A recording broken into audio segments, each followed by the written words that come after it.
कैसे आप सब लोग। आई होप कि आप तमाम दोस्त ठीक होंगे। तो गाइज आपको वीडियो कैसी लगी? अगर आपको वीडियो अच्छी लगी है, वीडियो पसंद आई है तो वीडियो को लाइक कीजिएगा, चैनल को सब्सक्राइब कीजिएगा और साथ में प्यारे प्यारे कमेंट भी करते रहना।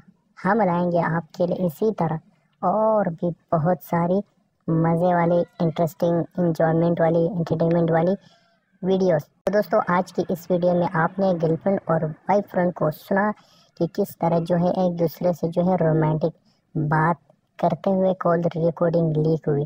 तो आप भी एहतियात करें, मोहतात रहे कि कहीं आप भी इस तरह की बातें करते करते आपकी कॉल भी लीक न हो जाए, बाद में अफसोस कर ले। और पछतावे से बेहतर है कि आप अब भी से एहतियात कर ले, अब भी से केयर हो जाए कि कहीं आपकी भी कॉल लीक ना हो जाए।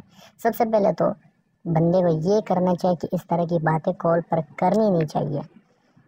करनी भी चाहिए तो फिर बंदा जो है अपने आप को, अपने फ़ोन को सेव कर ले सबसे पहले, मतलब कैरी हो जाए कि मतलब कल को फिर उसके साथ ऐसा ना हो जाए। Thank you.